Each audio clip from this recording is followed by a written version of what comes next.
من يهده الله فلا مضل له ومن يضلله فلا هادي له وأشهد أن لا إله إلا الله وحده لا شريك له وأشهد أن محمدا صلى الله عليه وسلم عبده ورسوله.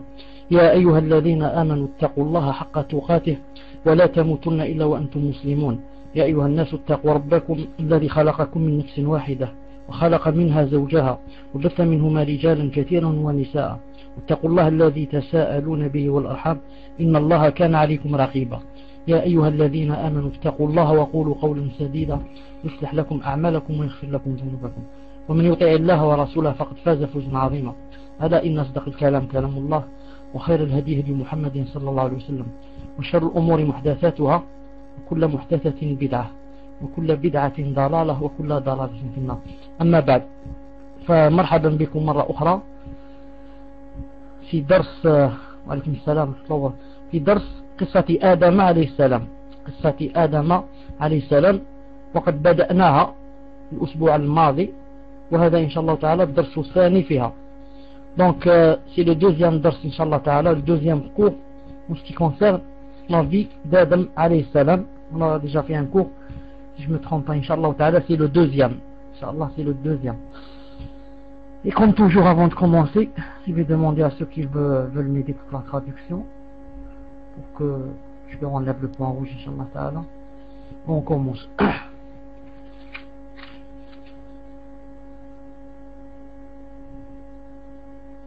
Inch'Allah Ta'ala, parce que le cours Hada Aydan, tous les cours qu'on fait, Inch'Allah Ta'ala, ils rentrent dans les contrôles et les devoirs qu'on fait.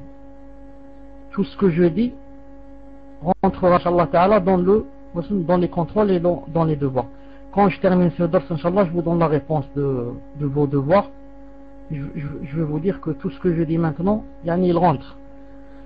Bon, il n'y a personne qui veut aider dans la traduction. Al-Muhim, nous avons dit dans le dars avant celui-là, nous avons dit que Adam alayhi salam,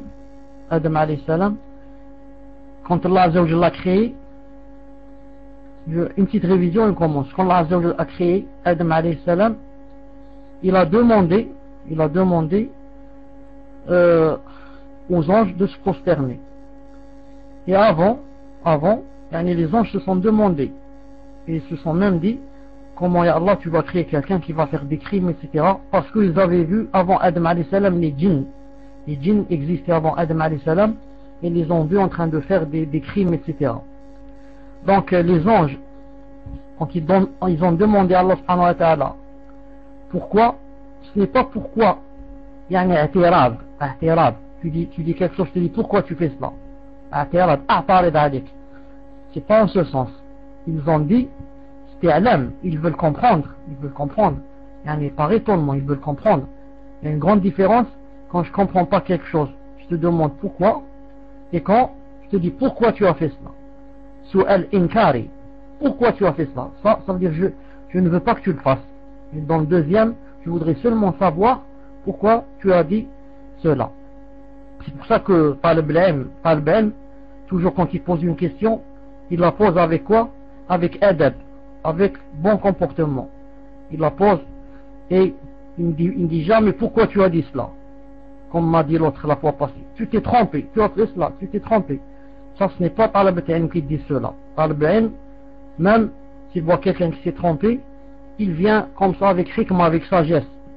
Cheikh Barakallahu fik, moi j'ai lu une fois chez X qui a dit ceci, cela, est-ce que les deux sont justes ou là? L'autre, il va, il yatanabba, oh là, peut-être que je me suis trompé, j'ai dit ceci au lieu de cela, etc. C'est pas, il vient directement, il lui dit tu as fait cela, tu t'es trompé, ce n'est pas bien. Al-Muhim, Allah Azza wa Jal leur a dit inni a'lam ma la ta'lamun, je sais ce que vous ne connaissez pas, Ensuite, bien sûr, lorsque il a créé Adam alayhi salam, on est toujours dans la révision. Lorsqu'il a créé Adam alayhi salam, il a demandé aux anges de se prosterner. Ils se sont tous prosternés, sauf qui? Sauf Iblis al-La'in. Maintenant, Adam alayhi salam, quand Allah l'a créé, il lui a appris tous les noms. Ensuite, ensuite il a dit aux anges, Yani, dites, appelez-moi, comment on dit cela, qu'est-ce qu'ils ont dit, Rabbana la ilma lana illa ma 'allamtana. Nous, on ne peut connaître que ce que tu nous as appris. On ne sait que ce que tu nous fais savoir. Alors que Adam alayhi salam savait les noms. Allah les lui avait appris. C'est pour ça qu'il a dit, Ya Adamu anbi'hum bi asma'ihim. Dis-leur comment on dit ceci, comment on dit cela. Quand il leur a dit, bien sûr, c'est là qu'ils ont dit Rabbana la ilma lana illa ma 'allamtana. Donc c'est le hujja al-oula bil ilm, avec la science. Quelqu'un avec la science, il peut devenir mieux que quiconque quand il a la science. Mieux que le plus riche, mieux que le plus beau, mieux. Pourquoi? Parce que tu as la science. Man yurid bihi Allahu khayran yufaqihu fi ad-din. Allah Azza wa Jalla aime quelqu'un, il lui apprend la science. C'est pas il lui donne de l'argent, il lui donne les palais. Il lui apprend la science, il lui apprend sharia, il lui apprend la hadith sahiha, il lui apprend fiqh, il lui apprend tafsir, usul fiqh. C'est pour ça que le prophète sallallahu alayhi wa sallam, qu'est-ce qu'il a dit de Abdullah ibn Abbas? Allahumma faqihhu fi ad-din, wa 'allimhu at-tafsir, wa 'allimhu at-ta'wil, wa 'allimhu al-kitab. Tout ça, ce sont des riwayats sahiha. Allahumma faqihhu fi ad-din. Il n'a pas dit Allahumma a'tih ad-dunya. Il lui a dit Allahumma faqihhu fi ad-din. Donc, ensuite, on a dit qu'il y avait des anges dont leur but était spécialement de faire monter les actions qu'on fait. Cela, ils se regroupent fi salat al-asr ou fi salat al-subh, comme c'est dans le hadith sahih. Donc, nous, quand ils montent, ceux qui ont passé la nuit avec nous, quand ils montent fi al-fajr, il y a d'autres qui descendent, qui vont rester jusqu'au asr, et ensuite, ils travaillent par équipe. Ceux-là, quand ils montent chez Allah Azza wa Jalla, il va leur dire, comment avez-vous laissé Abdi, mon serviteur? Comment avez-vous laissé mon serviteur? Ils diront, Ataynahu yusalli wa tarakna yusalli. Subhanallah al-azim. Quand on est venu, on est descendu, on l'a trouvé en train de faire la prière, et quand on est monté en train de faire la prière. C'est pour ça que le prophète sallallahu alayhi wa sallam a dit, Min salla al-bardayn dakhala al-jannah. Subh ou l'asr. Subh et la prière du asr. Très très importante. D'ailleurs, c'est les moments où, comme j'ai dit, les actions montent chez Allah subhanahu wa ta'ala. Ensuite, on a dit que quand Allah Azza wa Jalla leur dit ceci, c'est comme s'il voulait dire, vous aviez dit que j'allais créer quelqu'un qui allait faire des problèmes et des crimes et des mashakil. Alors que, voilà, vous-même vous reconnaissez que quand vous descendez, vous le trouvez en train de faire la prière, quand vous montez, vous le laissez en train de faire la prière. Deuxième hujja. Ensuite, on a dit que tous se sont prosternés, sauf Iblis. Iblis n'a pas voulu se prosterner. فَكَانَ مِنَ الْكَافِرِينَ. Là, il y a un avantage très important à connaître, c'est quoi? C'est que quand on dit que quelqu'un est kafir, quand on dit de quelqu'un qu'il est kafir, ce n'est pas obligé qu'il nie Allah. C'est pas obligé. C'est pas obligé qu'il dise il n'y a pas Allah. C'est pas obligé qu'il soit un athée. Mais il y a le kufr, il y a anwa'. Il y a kufr juhud, comme il a dit, juhud, négation. Comme a dit Pharaon, il a dit il n'y a pas de Dieu là. Il n'y a pas. Il a dit à Haman, construis-moi une tour, je vais monter voir s'il existe là. Ça n'existe pas. Et il y a le kufr, comme le kufr de Iblis par exemple, kufr takabbur. Je dis sah, il y a Allah, sah, je reconnais, mais jamais, au grand jamais, je ne mettrai mon nez par terre. Jamais. Ça, même s'il dit il y a Allah et j'atteste que Allah subhanahu wa ta'ala existe, c'est un kafir. J'atteste que Allah subhanahu wa ta'ala existe. J'atteste que Muhammad sallallahu alayhi wa sallam c'est son prophète. Mais jamais, au grand jamais, mon nez ne touchera la terre. Celui-là c'est un kafir. Malgré qu'il a attesté. Pourquoi? Car c'est un kufr. De quelle sorte? C'est un kufr iba ou stikbar. Donc il y a cinq sortes de kufr. Celui qui nous intéresse ici c'est kufr iblis. Kufr iba ou stikbar. Donc il n'a pas voulu. Il a dit moi je suis mieux que lui. Il a fait un faux qiyas في مقابل قياس فاسد الاعتبار. Pourquoi? Parce que c'est un qiyas في مقابل النص. Allah Azza wa Jalla a dit tu fais le sujoud. Lui il est allé faire le qiyas. Il a dit moi j'ai été créé par le feu. Lui il a été créé de terre. Le feu est mieux que la terre. Qui t'a dit que le feu est mieux que la terre? Qui t'a dit? Ça c'est lui qui l'a dit, c'est tout. Qui t'a dit? C'est toi qui as dit que le feu est mieux que la terre. C'est pour ça que Ibn Qayyim alayhi rahmatullah, dans un de ses livres, je crois si je ne me trompe pas, Irasat al-Afan, même c'est dans beaucoup de livres, il a apporté beaucoup de dalil, peut-être 5 ou 6, que la terre est mieux que le feu. La terre est mieux que le feu. Ce qui nous intéresse ici, pour entrer dans le prochain dars, Inch'Allah Ta'ala, c'est que Iblis n'a jamais été un ange. N'a jamais été un ange. Se trompe et contrarie et contredisent le Coran. Ceux qui disent que Iblis était un ange. Parce que Allah a dit carrément, Illa Iblis kana min al-jinn fafasaqa an amri rabbih. Premièrement, il a dit kana min al-jinn, clairement, comme ça, kana min al-jinn, laysa min al-malaïka. Il était des djinns, pas des anges. Deuxièmement, il a dit fafasaqa, fasaq. Les malaïka, les anges ne font jamais de péché. Iblis, il a dit c'est un fasaq, c'est un pervers. Deuxième preuve. La troisième preuve, lorsqu'il a dit dans un autre verset, vous le prenez lui et ses enfants alliés à ma place. Donc il a dit lui et ses enfants. Et pour que quelqu'un ait des enfants, il faut qu'il ait une femme. Il faut qu'il ait une femme, il se marie.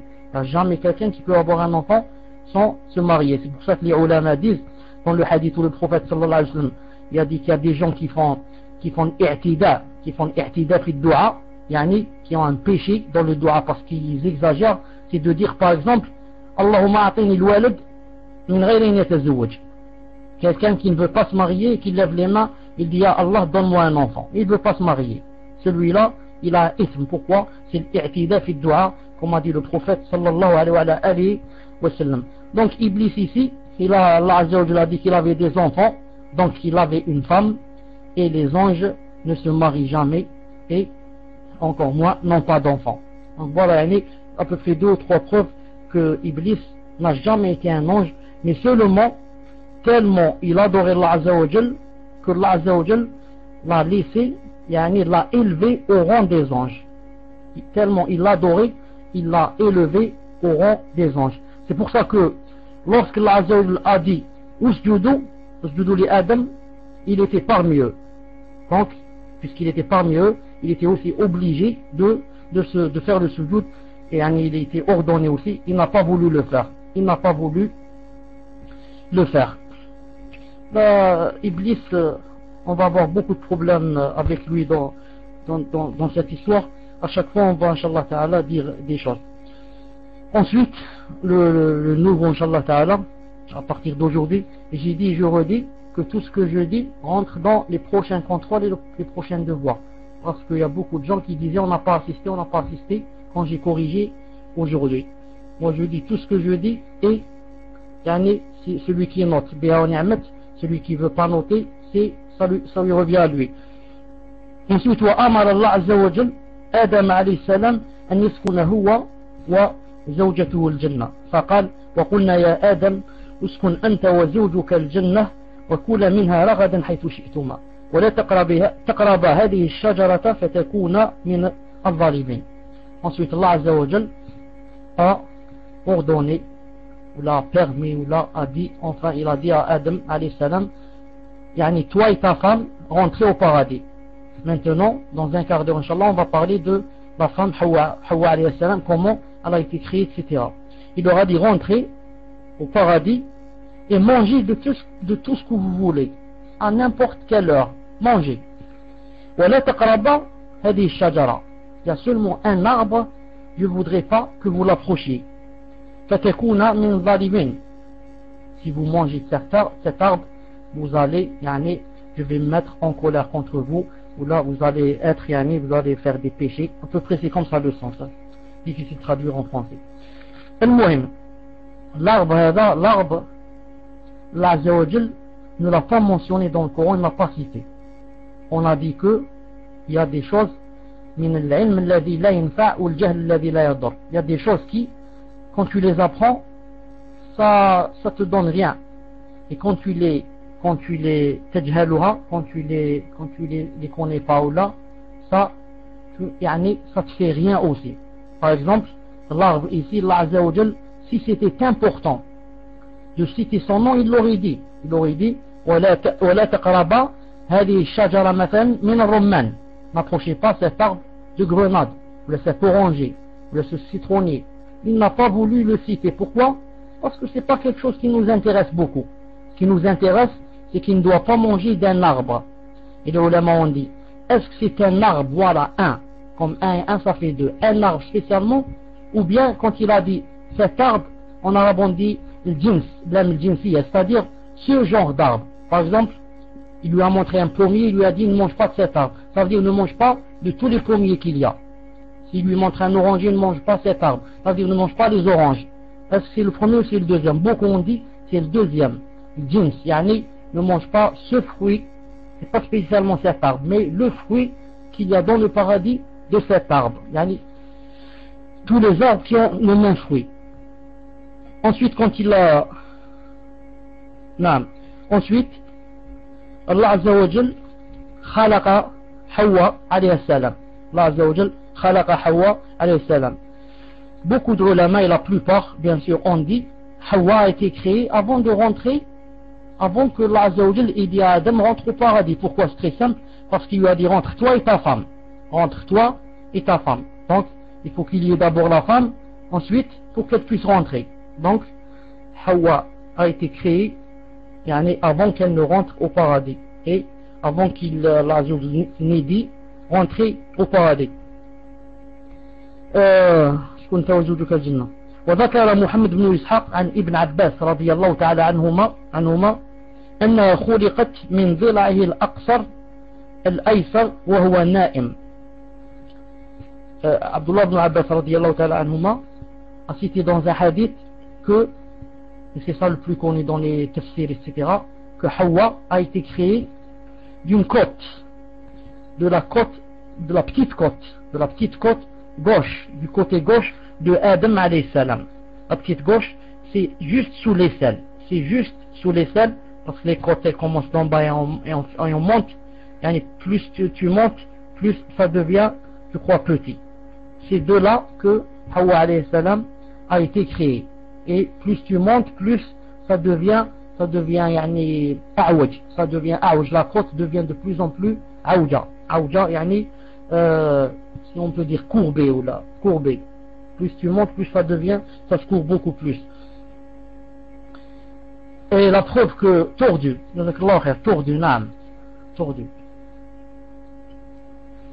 Est-ce que et le dalil aussi qu'elle a été créée de Adam, c'est bien simple, c'est comme dans le Coran lorsque Allah a dit Ya ayyuha an-nasu ittaqu rabbakum alladhi khalaqakum min nafsin wahida. Aux gens, et craignez Allah Azza wa Jal qui vous a créé d'une seule personne, nafs wahida, wa khalaqa minha zawjaha, et a créé de cette personne ou de cette âme, il a créé qui? Zawjaha. Il a créé celle qui lui ressemble, zawj, la même chose, et c'est qui bien sûr? C'est Hawa alayhi salam. Là vous remarquez que, en principe, quand on médite bien, il y a quoi? Il y a quatre sortes de gens. Il y a ceux qui ont été créés de père et de mère. C'est qui? C'est nous tous. Ensuite, il y a ceux qui n'ont été créés ni de père ni de mère. C'est Adam alayhi salam. Attention, cette chose va tomber dans les devoirs. Il y a ceux qui ont été créés de père et de mère, tous les gens. Et ceux qui n'ont été créés ni de père ni de mère, Adam alayhi salam. Et ceux qui ont été créés seulement de mère, Isa alayhi salam. Et ceux qui ont été créés seulement de père, Hawa alayhi salam. Hawa n'a pas de mère. Elle a seulement Adam, qui sera son mari, mais qui, les ulama disent, c'est aussi son père. Pourquoi? Parce que c'est de lui qu'elle est sortie. Donc, il y a quatre groupes de gens, comme je viens de le dire. Ensuite, Allah Azza wa Jalla a dit dans un autre verset, Huwa alladhi khalaqakum min nafsin wahida, pour montrer que elle a été créée de Adam. Huwa alladhi khalaqakum min nafsin wahida, wa ja'ala minha zawjaha, et il a fait d'elle quelque chose qui lui ressemble du mithl, c'est son épouse, liyaskuna ilayha, quand l'homme a son épouse, il peut satisfaire ses désirs, etc. يسكن إليها. وفي الصحيحين chez le Bukhari ou Muslim, que le prophète sallallahu alayhi wa sallam a dit istawsu bin nisa'i khayran. Istawsu bin nisa'i khayran. Je vous recommande, à peu près, je vous recommande d'être bien avec vos épouses. Ou bien avec les femmes en général, ou bien plus précisément avec qui? Avec vos épouses. Istawsu bin nisa'i khayran. فإن المرأة خلقت من ضلع, car la femme a été créée d'une côte. وإن أعوج شيء في الضلع أعلاه, et la chose la plus tordue dans la côte, c'est le côté haut. فإن ذهبت تقيمه كسرته.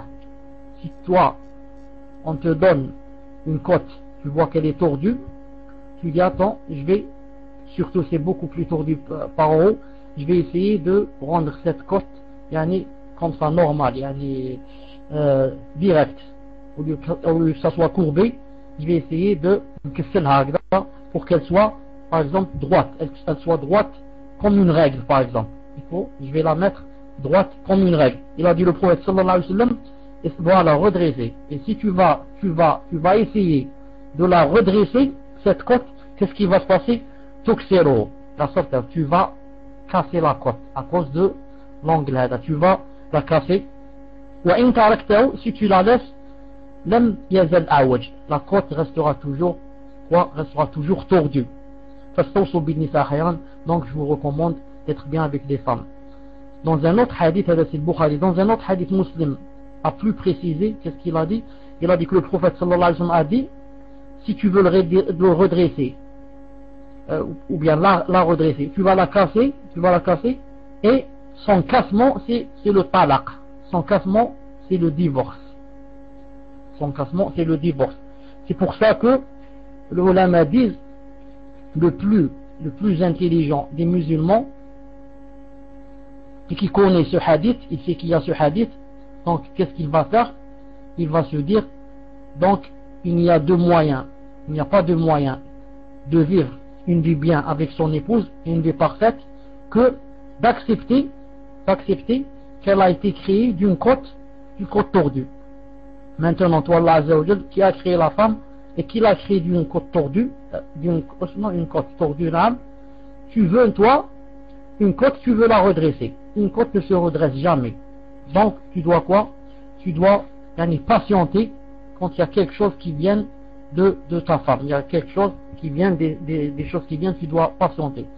Et la femme, comme vous savez, surtout l'épouse, elle a la plupart du temps beaucoup de problèmes. Elle a les enfants, elle a la cuisine, elle a les vêtements, elle a ceci, elle a cela. Donc, c'est pour ça qu'elle s'énerve très facilement. C'est pour ça que elle a les menstrues, elle a l'accouchement, elle a beaucoup de problèmes. C'est pour ça que il faut que le musulman sache que afin que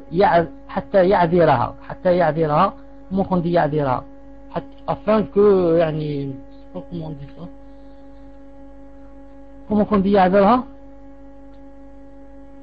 quand quelqu'un fait une faute par exemple, enfin disons qu'il lui pardonne ou là, quelque chose comme ça,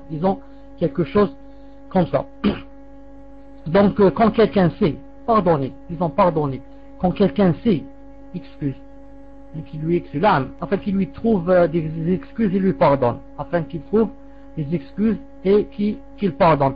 Donc le vrai musulman, quand il connaît ce hadith que le prophète sallallahu alayhi wa sallam a dit, il t'a prévenu que si tu vas essayer de redresser la côte, tu vas aller au mariage, tu vas aller au divorce. C'est pas moi qui ai dit ça, c'est le prophète sallallahu alayhi wa sallam. C'est lui qui a dit dans le hadith de Sahih Muslim, tu veux redresser de force, tu vas aller au divorce. C'est pour ça que le prophète sallallahu alayhi wa sallam a dit dans un autre hadith sahih, authentifié par Albani dans Sahih al-Jami', il a dit dans ce sens, il a dit la yafraku mu'minun mu'minatan. Il a dit un mu'min, il n'a pas dit muslim. Regarde, il n'a pas dit musulman. Le musulman, il peut il peut boire l'alcool. Ça c'est un musulman. On parle du mu'min. Mu'min, c'est beaucoup plus haut que le musulman. Il a dit, le mu'min, il ne déteste jamais une mu'mina. La yafraku mu'minun mu'minatan. Le mu'min, le croyant, ne déteste pas la croyante. Il parle de son épouse. Pourquoi? قال إن كره منها خلقا رضي منها آخر. Si tu détestes quelque chose en elle, hein, elle parle beaucoup, elle dort beaucoup, elle est paresseuse, tu as détesté quelque chose en elle. Il a dit sallallahu alayhi wa sallam, إن كره منها خلقا رضي منها آخر. Si tu détestes quelque chose en elle, tu es tarda, tu es ravi, ou là tu es yani d'autre chose.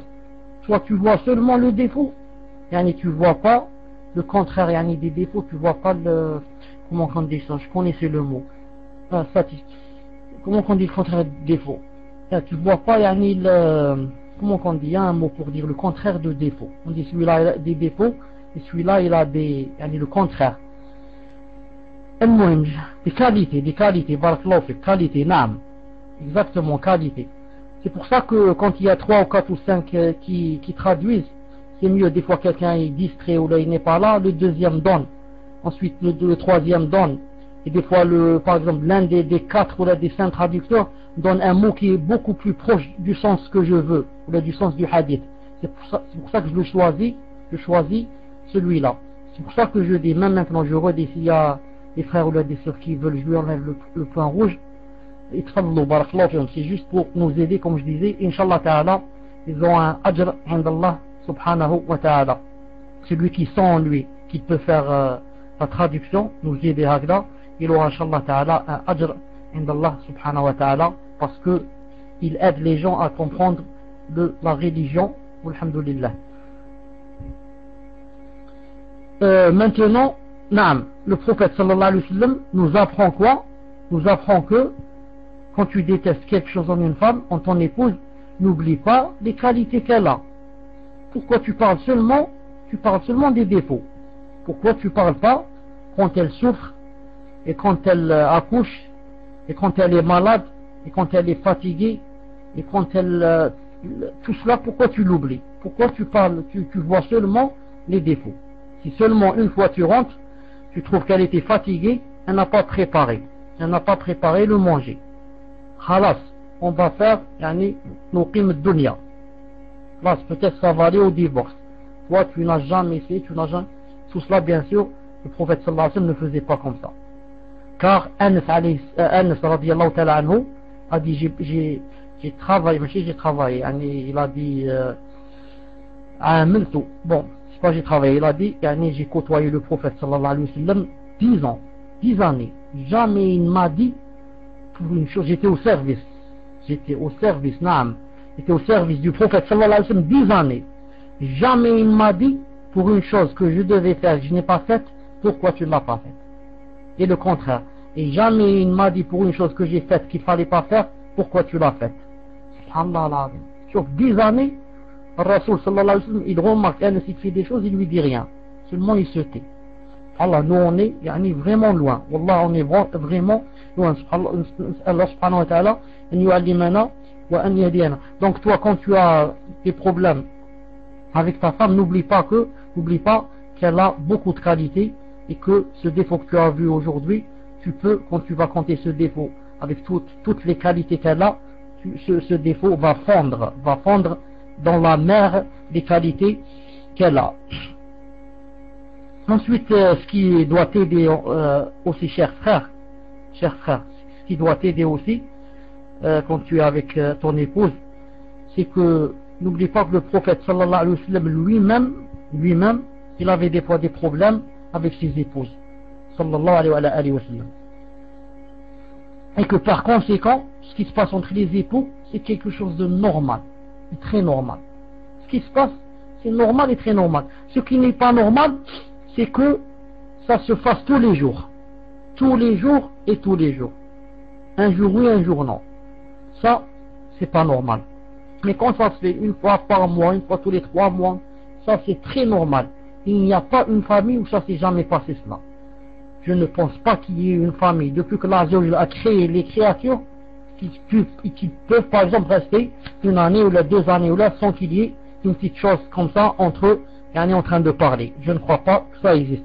C'est pour ça que le prophète sallallahu alayhi wa sallam, comme dans un hadith sahih de Bukhari, une fois, ses épouses l'ont énervé, il a dit, je crois même qu'il a juré, il a dit, je ne rentrerai pas à la maison, un mois.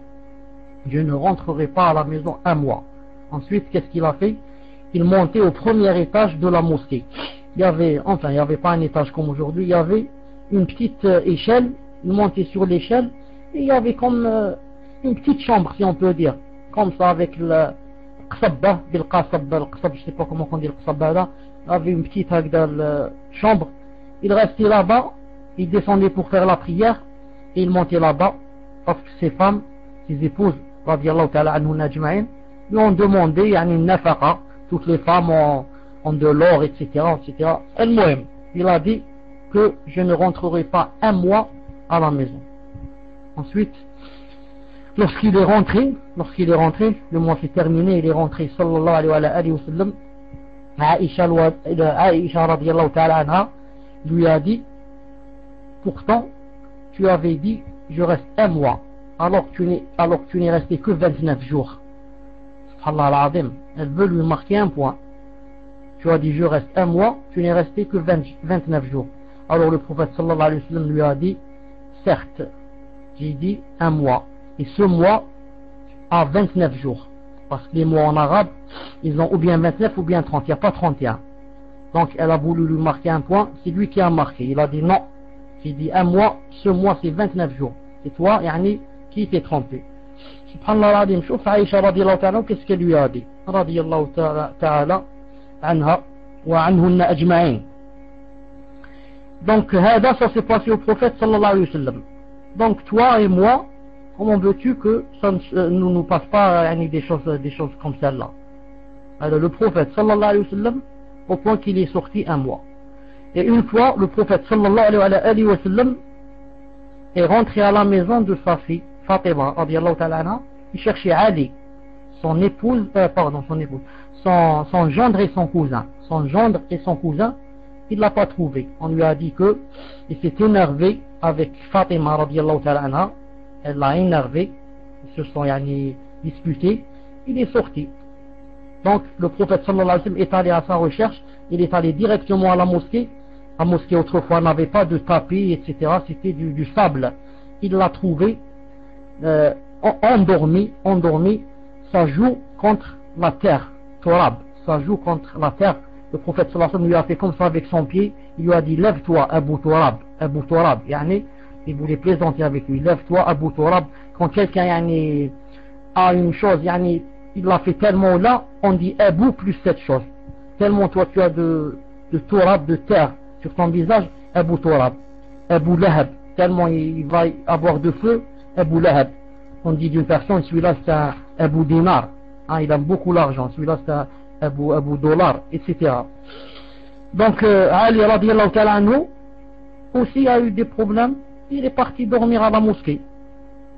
Je dis pas à mes frères s'il se passe quelque chose, ils vont sortir un mois, ils vont dormir à la mosquée. Je suis seulement en train de vous dire que ce sont des choses normales et qui arrivent à tout le monde. C'est pas dès qu'il se passe quelque chose, tu vas dire je vais divorcer. Dès qu'il se passe quelque chose, tu vas divorcer. Tu n'es pas mieux que le prophète sallallahu alayhi wa sallam, qui en l'énervé, il restait un mois dehors.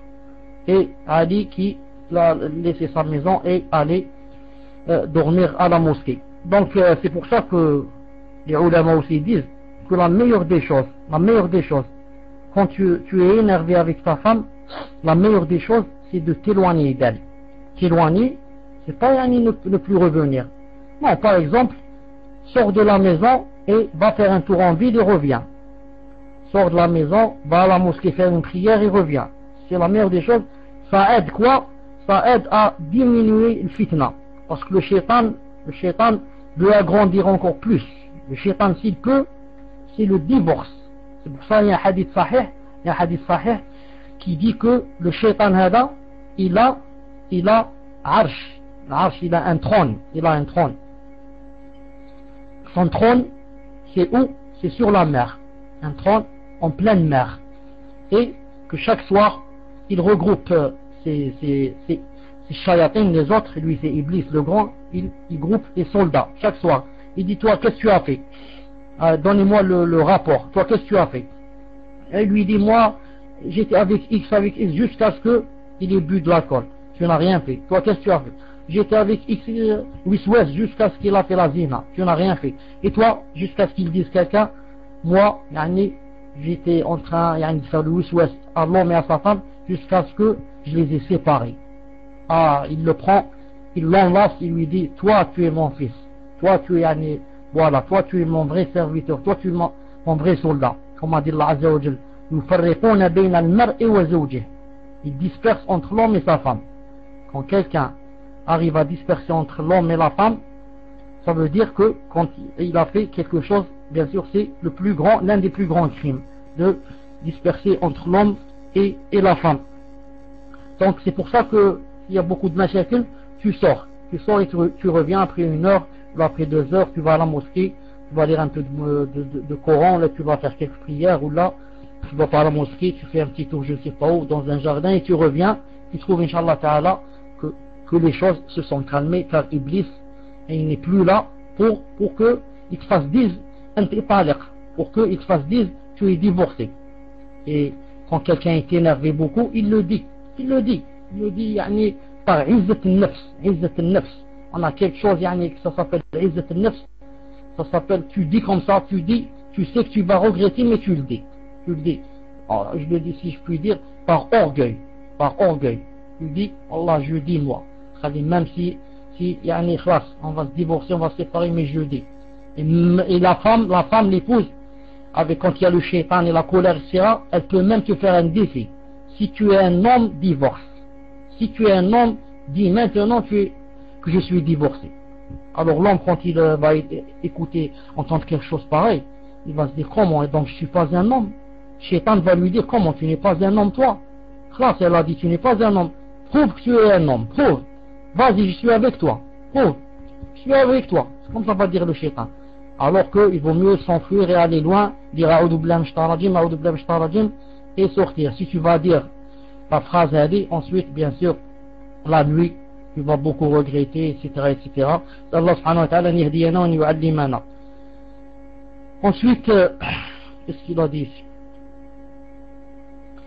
Allah Azza wa Jalla a dit, Iblis, le livre, dans le livre, c'est écrit Iblis, يوسوس لآدم وحواء عليهم السلام يوسوس قال الله عز وجل فأزلهما الشيطان عنها.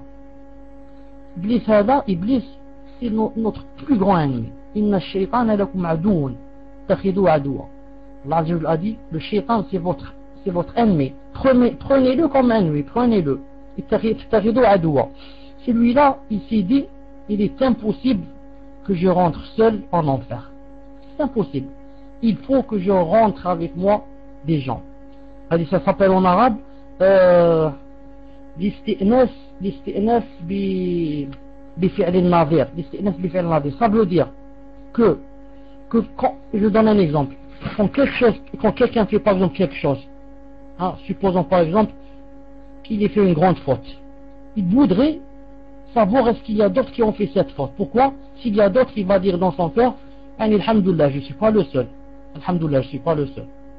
C'est pour ça que Ka'b ibn Malik radiyallahu ta'ala anhu, quand il n'est pas parti à la Ghazwa dans le Bukhari et les autres, il a demandé, il a dit est-ce qu'il y a certains aussi qui ne sont pas partis? Pour le prophète sallallahu alayhi wa sallam, il lui a plus parlé, etc. On lui a dit oui, il y a 2 autres aussi qui ne sont pas allés au djihad. Donc, dans son cœur, il s'est dit, dans son cœur, il dit alhamdoulilah, je ne suis pas le seul. Quand quelqu'un fait quelque chose ou là, il voudrait qu'il ne soit pas le seul. Il voudrait, ça, pour le rassurer, ça t'aide un peu, ça t'aide. Alhamdoulilah, je ne suis pas seul. La même chose shaitan, la même chose, il va se dire, si je rentre Jahannam, je vais rentrer en enfer seul, c'est grave. Mais si je vais faire rentrer avec moi des milliers ou des millions, khalas. Comme beaucoup de gens disent maintenant, je ne vais pas être le seul. Pourquoi tu fais pas ceci, pourquoi tu fais pas cela? Allez, laisse-moi, je vais aller à Jahannam, on sera tous là-bas. je vais être le seul. Il y a des milliers qui sont là-bas. Pourquoi tous n'ont pas peur, moi je vais avoir peur. C'est comme ça qu'ils disent et que le shaitan leur fait dire. Allah Azza wa Jalla a dit فأزلهم الشيطان عنها. الشيطان يعني par malheur mal-asaf, il les a fait sortir. C'est lui qui les a fait sortir. يعني حسدا. Comment? Il l'a créé. Ensuite il lui a donné le paradis. حسدا, il a dit comment ça va se passer? C'est impossible. J'accepte pas cela. Il faut que je le fasse sortir. Il faut chercher des ruses, des subterfuges comme ça. Comment le faire sortir? Comment faire sortir Adam alayhi salam. Donc, قال عز وجل فأخرجهما مما كان فيه. Il les a fait sortir d'où il était, ou là, dans la merveille où il était. Parce qu'ils étaient dans une grande merveille. Ils étaient dans un endroit où tu ne fais rien. Tu ne fais rien. Seulement tu manges, seulement tu te promènes, seulement comme a dit Allah Azza wa Jalla, حتى les arbres, leurs arsan ou leurs branches sont comme ça, courbées vers la terre. Juste tu lèves ton visage, tu trouves la chose qui vient comme ça directement vers ta bouche. C'est même pas la peine de monter dans un arbre pour faire descendre des choses ou là, à portée de main. Toute chose est à portée de main. Chaque chose que tu manges, jamais il y a une autre chose qui lui ressemble. كلما رزقوا منها من رزقا قالوا هذا الذي رزقنا من قبل وأوتوا به متشابها. Ça se ressemble seulement. Il n'y a jamais quelque chose qui se ressemble. Alors le shaitan, qu'est-ce qu'il va faire? فوسوس لهما الشيطان ليبدي لهما ما وري عنهما من سوءتهما. Certains ont dit, subhanallah, comment le shaitan est-il rentré au paradis? Le shaitan, s'il rentrait au paradis, khlas, même demain, s'il va en enfer, il va dire aux kuffars, je suis mieux que vous. Moi, je suis rentré au paradis. Et il va dire aux musulmans qui iront en enfer aussi, avant que Allah les fasse sortir, il va leur dire, moi j'ai vu le paradis. Il va leur montrer, même leur décrire le paradis. Donc le shaitan n'est pas rentré au paradis. Certains ont dit, le shaitan, vous savez qu'il peut se métamorphoser. Il peut venir comme une chèvre, sous la forme d'une chèvre. Mais surtout, il vient sous la forme d'un chien noir. C'est pour ça que le chien noir, qui a 2 points blancs entre les yeux, celui-là on peut le tuer même s'il ne nous mord pas. Celui-là, on peut le tuer même s'il ne nous mord pas. Car les chiens, il y a 3 sortes. Il y a un chien qu'on doit tuer s'il nous fait des machakil. Qui c'est celui-là? C'est le chien à aqour, qui mord. Un chien qui mord. Il court derrière moi, il veut mordre. Celui-là, on peut le tuer. Et il y a le chien qu'on doit tuer. Le noir, qui a des taches noires, des taches blanches entre les yeux. Et la 3e sorte, tous les autres chiens, on n'a pas le droit de les tuer. Tant qu'ils ne mordent pas, et tant qu'ils ne sont pas noirs avec 2 taches au-dessus des yeux. Donc le shaitan, il se métamorphose, comment on dit métamorphose, il était shekel, كثيرا dans la aqour, pas spécialement la rage. Non, s'il a la rage, bien sûr, celui-là il faut le tuer. Il faut le tuer, c'est normal. Si un chien a la rage, il faut le tuer. Et la rage, c'est pas seulement un chien. Tout animal qui a la rage, on peut le tuer si on sait qu'il ne va pas guérir. Mais je parle du chien qui mord seulement. La aqour. Il y a des chiens qui sont dans les rues par exemple, et il voit quelqu'un, il saute sur lui. Celui-là, tu appelles la police, elle vient, elle le tue. Celui-là, il est dangereux, c'est un chien dangereux. Je disais, certains ont dit que le shaitan est rentré au paradis sous forme de serpent. Il s'est métamorphosé en serpent et il est rentré. Et les ulama ont dit, certes, beaucoup de tafassir, beaucoup de livres de tafsir ont dit cela, mais il n'y a pas de preuve. Il n'y a ni hadith ni ayah qui a confirmé cela.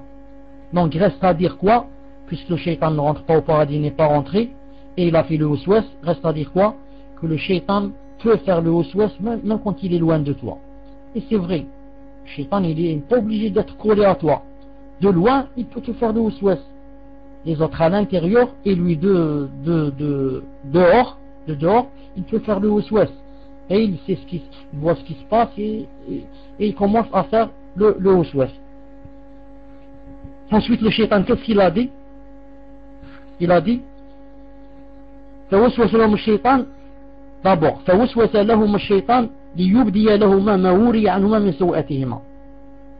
Le shaitan, d'abord, avant de vouloir faire sortir Adam et Hawa du paradis, il voudrait d'abord leur faire un problème, un grand problème. Qu'est-ce qu'il veut? Il veut que il leur fait découvrir leurs parties intimes. Adam et Hawa ont des vêtements qui ont caché leurs parties intimes. Maintenant, lui, il veut quoi? Il veut faire quelque chose afin qu'ils se découvrent. Donc, qu'est-ce qu'il leur a dit? Il leur a dit ما نهاكما ربكما عن هذه الشجرة إلا أن تكون ملكين أو تكون من خالدين. Allah Azza wa Jal, il leur a dit, il ne vous a interdit cet arbre que pour que quoi? Pour que vous soyez, yani, il ne vous a pas laissé manger afin que vous ne soyez pas ou bien deux anges, ou bien vous allez rester ici éternellement. Ça veut dire que si vous mangez de cet arbre, vous allez quoi? Vous allez ou bien rester éternellement ici, ou bien vous allez être deux anges. Au lieu d'hommes, au lieu de personnes, vous allez devenir deux anges. Les ulama ont dit, comme a dit Ibn Qayyim alayhi rahmatullah, et beaucoup de ulama, ils disent le shaitan il a un nez comme ça pointu, assez pointu, il le met sur ton cœur. Il le met sur ton cœur et il essaie de sentir ce que tu as dans le cœur. Sentir.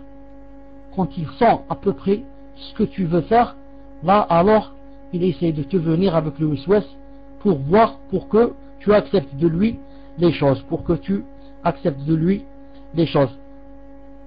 C'est pour ça que des fois quand il sent que quelqu'un, par exemple, même si c'est un pratiquant par exemple, il sent que quelqu'un par exemple c'est un pratiquant, mais par exemple c'est quelqu'un qui par exemple exagère dans la pratique, celui-là, le shaitan, qu'est-ce qu'il veut? Il va l'encourager. Naam, Goulou, fais encore, fais plus, encore, jusqu'à ce que quoi? Jusqu'à ce qu'il dise Wallahi, ça m'a fatigué. Wallahi, ça m'a fatigué l'islam, la pratique, ça m'a fatigué. J'étais autrefois mieux, sinon ça m'a fatigué, et il lâche tout. Ou là, par exemple, il va lui dire, par exemple, que Masha'Allah alik, tu es un homme sincère, ou kada, la nuit, fais la prière, fais-la beaucoup. Là, il commence à faire la nuit, la prière, beaucoup, il le pousse à l'extrême, barakallahu fik. Fais la prière la nuit, fais la prière, et quand il reste, il va lui dire, Allah Azza wa Jal, réjouis de toi, Allah Azza wa Jal va descendre, le dernier tiers, Allah descend, il dit, est-ce que quiconque veut que je lui exauce, quiconque veut que je lui pardonne, etc.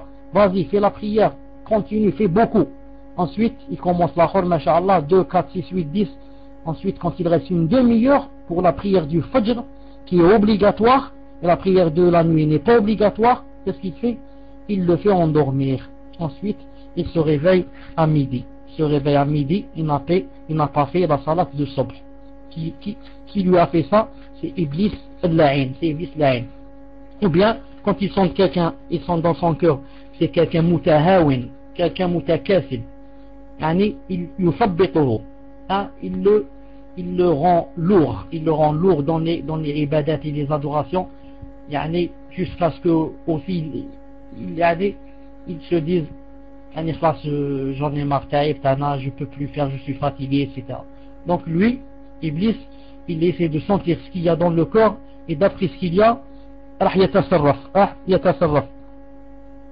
donc il leur a dit, Allah Azza wa Jal, manahakuma illa an takuna malakin, là je vous a interdit cet arbre parce que si vous mangez, vous allez devenir deux anges où vous allez rester éternellement. Sauf le shaitan, comment il se vient du côté que tu aimes, du côté que il sait que si tu le dis, tu vas faire. C'est pour ça que l'Azza, quand il a dit dans le Coran, il a dit la tattabi'u khutuwat shaitan. Pourquoi il n'a pas dit la tattabi'u shaytan? Pourquoi il a dit ne suivez pas les pas du shaytan? Pourquoi il n'a pas dit ne suivez pas le shaytan directement? Il a dit les pas. Jamais un shaytan ne vient te dire écoute, il y a une femme là-bas, va faire avec elle le haram. Va faire avec elle le haram, l'illicite. Jamais il va dire cela. Il va commencer par petit pas. Toi, pourquoi tu es seul ici? Elle est là-bas. Va t'asseoir dans sa chambre là-bas ou là dans le salon avec elle. Seulement tu discutes. Ou là ne parle même pas. Ne parle même pas. Tu vas t'asseoir. Ensuite, pourquoi c'est haram de parler avec une femme? Aïcha et les épouses du prophète ne parlaient pas avec les hommes. Pourquoi toi tu parles pas? Parle de quelque chose qui n'est pas haram. Quelque chose qui n'est pas haram. Et encore, c'est une occasion. Pourquoi tu ne lui parles pas du din? Dit elle ne met pas le hijab, pas lui du hijab. Et comme ça s'appelle khutouat shaitan, les petits pas. Ensuite les petits pas, ensuite ça va terminer par quelque chose que Allah Azza wa Jal déteste et par le grand péché dans la plupart du temps. Donc les ulama et les talib al-ilm, les forts savent, ont étudié les portes et les fenêtres desquelles rentre le shaitan. Ils cherchent le mal, ils essayent de connaître le mal pour fermer les portes et les bloquer pour que le mal ne leur vienne pas. Celui qui ne connaît pas le mal, il va faire le mal et il ne sait pas. Celui qui ne connaît pas le mal, il fait le mal et il croit qu'il fait du bien.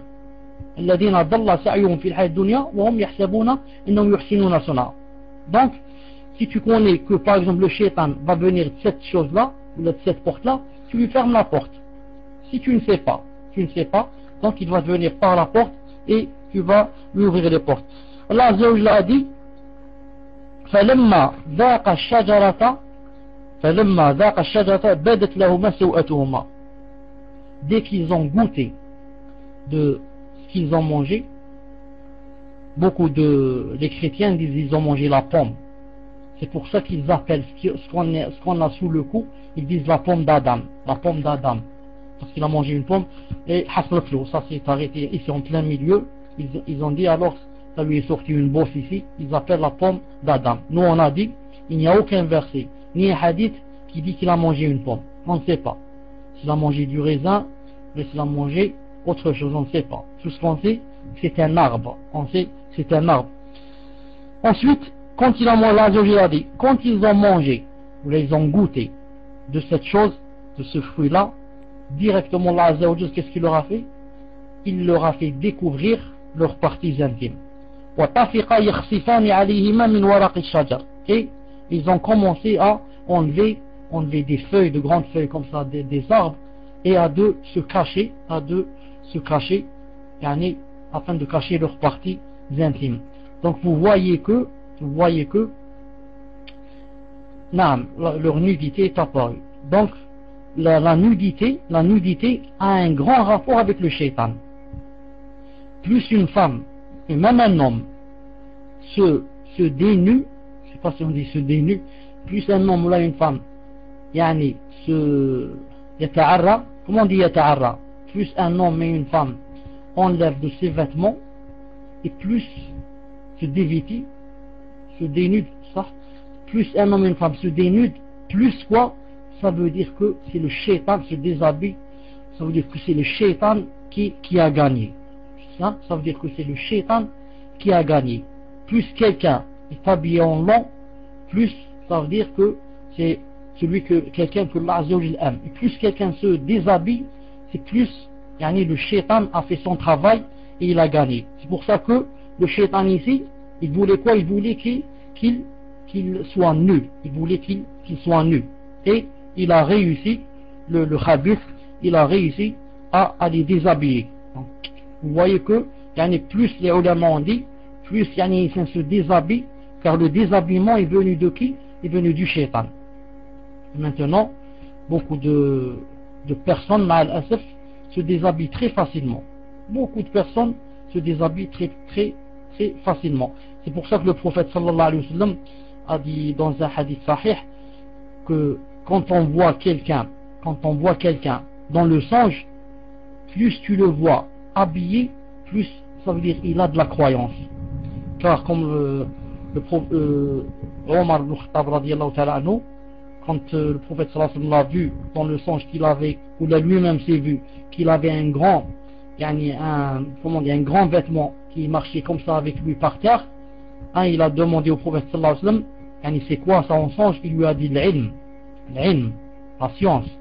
Plus quelqu'un a des vêtements dans le songe, longs ces vêtements sont longs, plus c'est quoi? C'est il a la science. Et plus dans le songe, il se voit tout nu, ou là, il se voit qu'il a montré ses cuisses, ou là il se voit seulement en sous-vêtements, ça veut dire quoi? Ça veut dire que c'est le shaitan, ça veut dire que sa croyance est un peu faible, surtout s'il se voit en train de faire par exemple un rapport avec une femme, par exemple qui n'est pas sa femme, qui n'est pas son épouse. S'il voit ça dans le songe, ça veut dire quoi? Ça veut dire que il faut renouveler ça quoi? Ça, c'est pas sa croyance, c'est pas un kafir. Il faut renouveler l'iman. L'iman, le prophète alayhi salam, il a dit dans un hadith sahih rapporté par l'Albani, il a dit c'est comme un vêtement. L'iman c'est comme un vêtement. Un vêtement, tu le mets un mois, une année, 2 années, 3 ans, ensuite il va devenir khalas. Il est tout troué, là, tu fais comme ça avec 2 doigts, il se déchire. C'est la même chose l'iman. Tu restes toi 6 mois, 8 mois, tu n'ouvres pas le Coran, tu ne fais pas les nawafil, tu ne fais pas le jeûne, il s'use. L'iman il s'use. Il faut le renouveler. Comment tu le renouvelles? Tu le renouvelles en faisant des prières, en faisant des doigts, en faisant. Je disais que se dévêtir, plus on se dévêtit, plus l'iman est faible en nous. C'est pour ça que je donne surtout un conseil aux sœurs, je donne surtout un conseil à mes sœurs, que une vraie sœur, quand elle a quelque chose, des problèmes, elle commence toujours par chercher un médecin femme. Elle ne commence pas par l'homme, elle commence toujours par un médecin qui est femme. Parce que, mal asf, beaucoup même de sœurs, se déshabillent facilement devant l'homme si c'est un médecin. On te dit c'est un médecin, qu'est-ce que je fais? Ça, c'est un médecin. Mais as-tu cherché la femme médecin ou là tu as commencé direct par l'homme? Certains disent, ça, il existe mais il est loin, 50 km 30. 50-30 c'est pas loin. C'est pas loin pour quelqu'un qui aime Allah subhanahu wa ta'ala, qui a honte de se dévêtir devant un homme. C'est pas loin. Même en bus c'est pas loin. Si j'ai pas une voiture, je pars en bus, c'est pas loin. Pourquoi? Pour ne pas me dévêtir devant un homme. Et surtout, quand elle va se dévêtir et montrer ses parties intimes à un homme. Là, surtout. C'est pour ça que les ulama ont dit, en principe, c'est interdit à un homme d'étudier la gynécologie. Il est interdit en islam à un homme d'étudier cette science. Elle est faite seulement pour les femmes. C'est la femme qui fait accoucher une femme et jamais un homme. Jamais un homme en islam n'a le droit d'accoucher une femme. Les ulama ont dit, comme Cheikh Fouzan et les autres hafidahullah, ont dit, toutes les femmes du monde, des milliards d'années, accouchées assistées par une femme, jamais un homme. Et 98% ne sont pas mortes. 98%, quand la femme accouche, elle ne meurt pas. C'est très rare où il y a des problèmes. Et les ulama ont dit, quand la femme a un problème pour accoucher, elle peut seulement frapper la porte à la voisine. Elle vient, la voisine, si elle est déjà mariée, la voisine, c'est-à-dire elle connaît cela, elle l'assiste facilement. Je donne un conseil à mes sœurs, la sœur ne se précipite pas pour enlever ses vêtements devant un homme, mais elle doit avoir honte d'Allah subhanahu wa ta'ala et de chercher d'abord les femmes quand elle est dans la darura, et l'obligation, ça, Inch'Allah ta'ala, c'est autre chose. Surtout, je me rappelle maintenant une chose, surtout si c'est un kafir. Surtout si le médecin, c'est un kafir. Là, c'est pire. Là, c'est un kafir, il va voir mes parties intimes. Celui-là, c'est pire. Je demande à Allah subhanahu wa ta'ala qu'il vous aide toutes et tous et qu'il nous aide tous. Ensuite, j'ai oublié où j'étais. Non. Pourquoi Adam alayhi salam a-t-il mangé de l'arbre? Pourquoi Adam alayhi salam a-t-il mangé de l'arbre et elle aussi elle a mangé? Pourquoi? Parce que Iblis, qu'est-ce qu'il a fait? Allah a dit dans le Coran, Naam, la darura nécessité. Naam, sauf dans la nécessité. Allah Azza wa Jalla dit dans le Coran wa qasamahuma inni lakuma la min an-nasihin. Pourquoi Adam et Hawa ont mangé? Parce que Iblis, qu'est-ce qu'il a fait? Wa qasamahuma inni lakuma la min an-nasihin. Il a juré par Allah que il leur voulait la nasiha. Il leur voulait. Il a juré par Allah. Je jure par Allah que je vous veux la nasiha. En arabe, c'est encore, ça a beaucoup plus de sens parce que ça rentre dans la balara. La balara, c'est-à-dire, regardez, il a dit wa qasamahuma. Il a juré par Allah. Adam alayhi salam, c'était la première fois qu'il entendait quelqu'un jurer. Il ne s'attendait pas, ou là il ne savait pas que c'était possible que quelqu'un jure et il ment. Allez, ça c'est jamais passé dans sa tête. Il y a quelqu'un qui va me dire Wallahi al-Azim, je te veux du bien, et il ne veut pas du bien. Ça il a dit c'est impossible. C'est pour ça premièrement qu'il l'a cru. Deuxièmement, en arabe il lui a dit Inni lakuma. Il n'a pas dit wa qasamahuma inni min an-nasihin lakuma. Il n'a pas dit je jure par Allah que je veux le bien pour vous. Il a dit je jure par Allah que pour vous je veux le bien. Ça c'est comme ça en arabe. Pour vous je veux le bien, c'est-à-dire seulement pour vous, pas pour d'autres. Subhanallah, naam. يعني قدام المعمول هذا يدل على ماذا؟ على الحصر. Seulement pour vous. Je vais faire une faveur seulement pour vous. Je vous ai montré cela. Donc c'est la deuxième chose qui a fait de sorte que Adam alayhi salam l'a cru. Ensuite il a dit la min an-nasihin. Il n'a pas dit je jure par Allah que je suis quelqu'un qui fait la nasiha. Comment on dit nasiha? J'ai oublié nasiha, conseil. Non. Il a dit wa qasamahuma inni lakuma la min an-nasihin. Il a ajouté lam en arabe, lam tawkid. Tu dis innahu marid, il est malade. Mais si tu dis innahu la marid, yani il est yani tawkid, je veux dire que il est malade, vraiment malade. J'ai ajouté le L. Il n'y a pas ça en français, bien sûr. Il est malade, innahu marid. Innahu la marid, la marid. Yani, il est vraiment malade. Inni lakuma. Il n'a pas dit, yani, inni lakuma la min nasihin. Il a dit la min, pour insister, naam. Inni lakuma la min nasihin. Il n'a pas dit min nasihin. Subhanallah al-Azim. Donc, Adam alayhi salam a mangé. Pourquoi? Parce qu'il ne croyait jamais que c'était possible que quelqu'un fasse cela.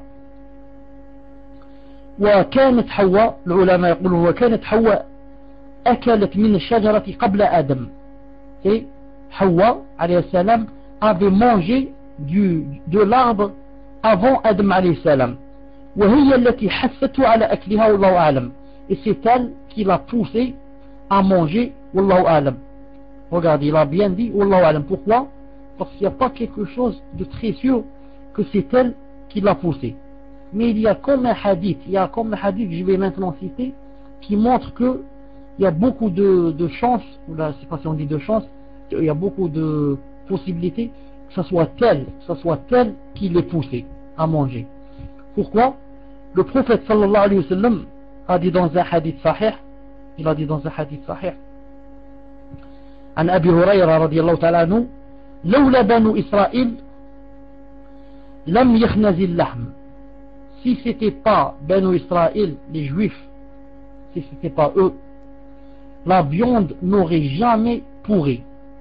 Si c'était pas Banu Israël, et si c'était pas les Juifs, tu achèterais toi de la viande aujourd'hui, c'est pas la peine de la mettre dans le frigo.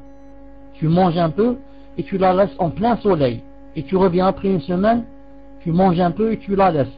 Une semaine et elle va rester jusqu'à ce qu'elle se termine. Jamais elle ne changera de couleur ou bien donnera une odeur, si ce n'était pas les Juifs. Pourquoi les Juifs? Parce que Allah Azza wa Jal, il leur descendait le mann wa salwa. Il leur descendait chaque jour du miel, et des volailles, des poulets, du quoi? Du ciel. Chaque jour il leur descendait dans une grande table comme ça qui descendait du paradis. Subhanallah al-Azim. Mais il leur a dit, attention, l'Azza wa Jalla a dit, attention, j'ai une condition. Koulou wa la tadakhiru. Mangez et ne cachez pas. Ça veut dire ne laissez pas pour demain et pour après-demain. Vous avez un pacte avec moi que chaque jour je vais vous descendre une table maïda du paradis, plein de choses qui n'existent pas sur terre. Mais seulement je vous demande une chose, de ne pas cacher. Subhanallah, pourquoi tu vas cacher? À quoi ça sert alors que je vais te descendre chaque jour, non seulement pour manger, mais pour حتى تشبع حتى المهم ماذا فعلوا أبوا إلا أن يدخروا. Mais ils ont dit non, nous c'est pas le genre qui on va suivre ce que dit Allah subhanahu wa ta'ala. Nous on voudrait cacher de l'ahmal. C'est pas cacher, il y a un verbe, tu dis نخبي الأمور. المهم Allah Azza wa Jal, qu'est-ce qu'il a fait? Il les a châtiés. عاقبهم بماذا؟ فجعل faire des réserves. Non, faire des réserves, صح. Faire des réserves. Allah Azza wa Jal dit, ne faites pas de réserve. Mangez seulement, je vous descends chaque jour.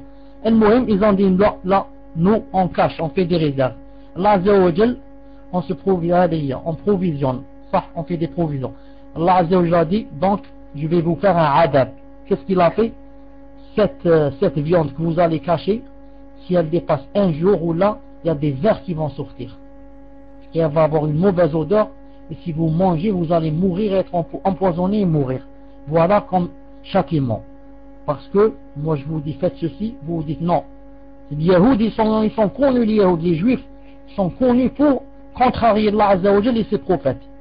Même ils sont connus pour tuer les prophètes. Qui a tué Yahya, qui a tué Isa, d'après eux, et ça n'est pas mort bien sûr. D'après eux, ils ont tué Yahya, Zakaria, les qattaloun al-anbiya. Ma'ouf. Les Juifs, ils sont très connus pour tuer les prophètes. Wal'iyadu billah. Et hier on a dit, il n'y a pas quelqu'un de plus grand crime que tuer un prophète ou être tué par un prophète. Tuer un prophète ou être tué par un prophète, c'est l'un des plus grands crimes du monde chez Allah subhanahu wa ta'ala. Donc Allah, qu'est-ce qu'il leur a fait? Ça s'appelle في أصول الفقه وفي القواعد أيضا يقولون معاملة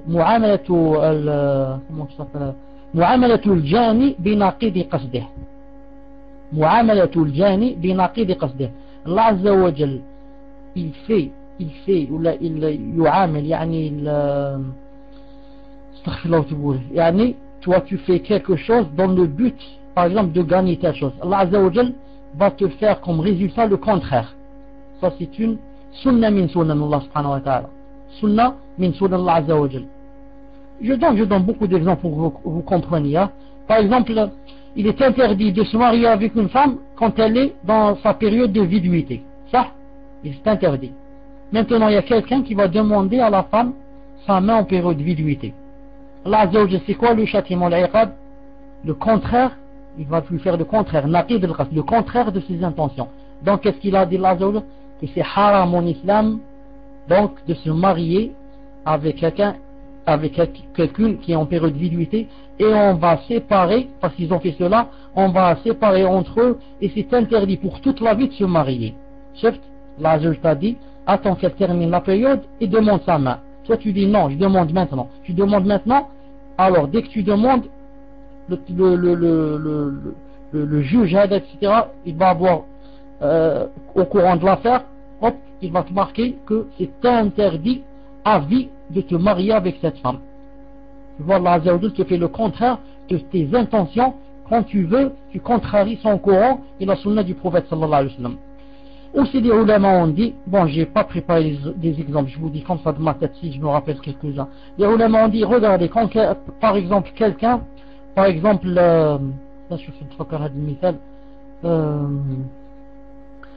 c'est aussi la question de mariage. Comme quelqu'un par exemple dit à sa femme, si tu sors de la maison, tu es divorcé. Ou bien, si tu allumes la télé, tu es divorcé. Ou bien, si tu vas chez tes parents, tu es divorcé. Par exemple, maintenant elle est partie, elle est sortie, elle est allée chez ses parents, ou bien elle a vu la télé, ou bien elle a fait ce qu'il a dit lui, si tu fais, tu es divorcé.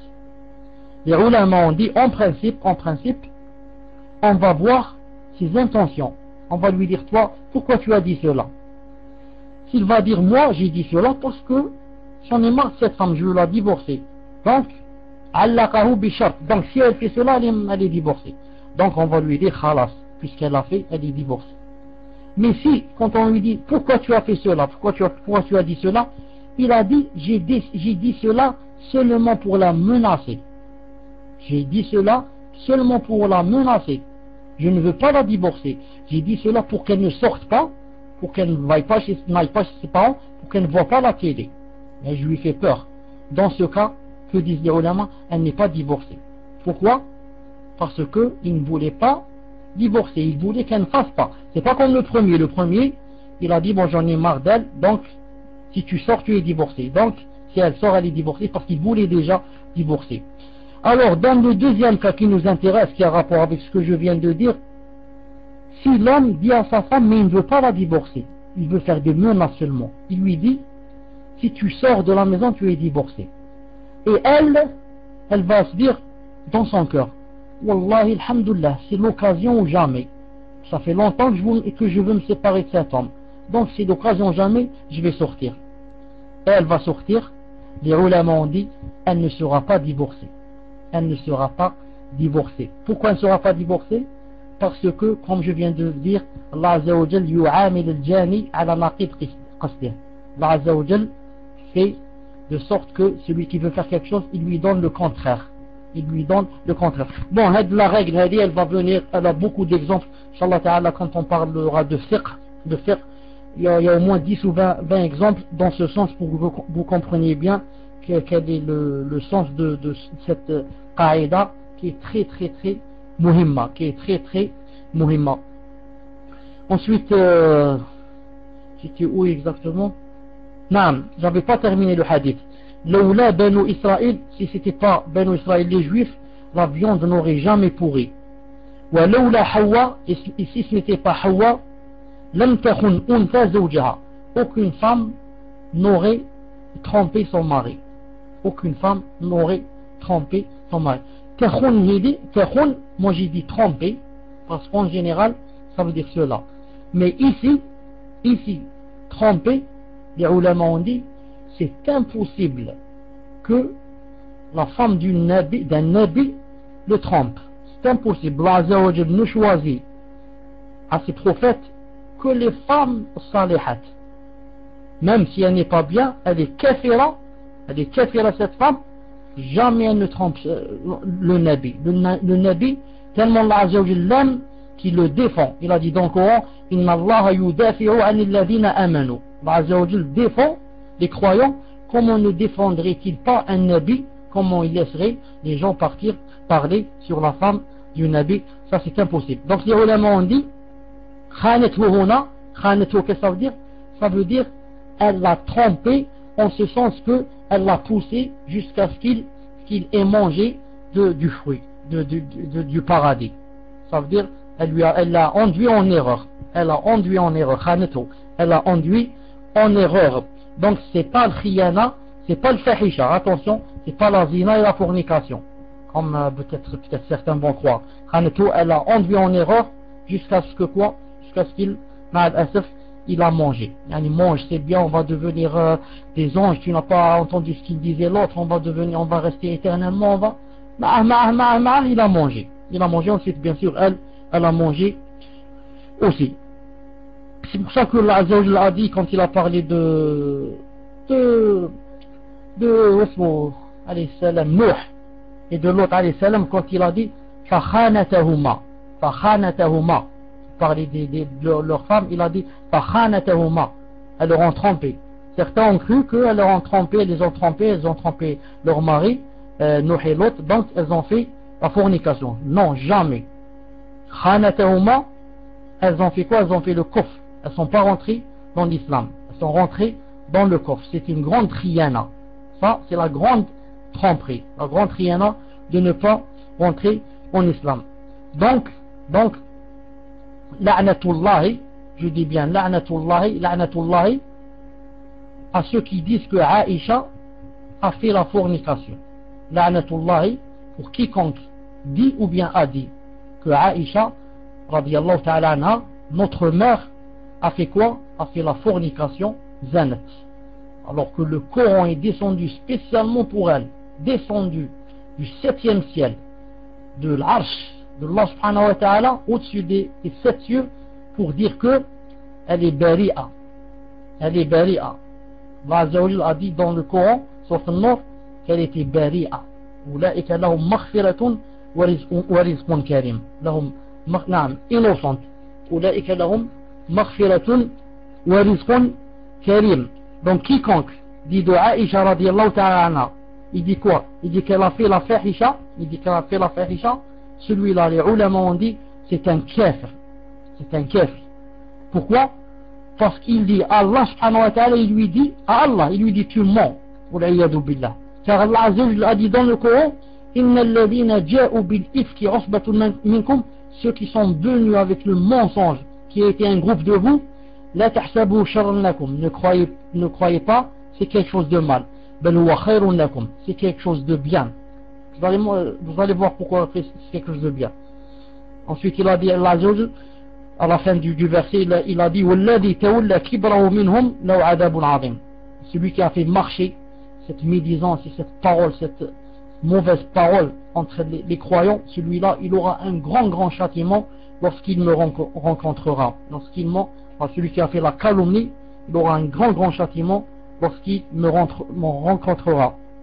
Et le grand délit qu'elle n'avait fait rien, c'est que Allah Azza wa Jalla a dit Inna alladhina yarmuna al-muhsanat al-ghafilat al-mu'minat. Ceux qui calomnient les femmes, subhanallah, qu'est-ce qu'il a dit là? Al-ghafilat, al-ghafilat. Ghafilat, ça veut dire, elle n'a jamais pensé à cela. Jamais il lui est passé dans sa tête, à Aïcha radiyallahu ta'ala, qu'elle fasse cela, jamais. Ghafila, miskina, c'est une pauvre. Elle ne pense qu'à la prière et à pleurer à son mari, etc. Comment va-t-elle faire cela? Allah il a dit, c'est une ghafila.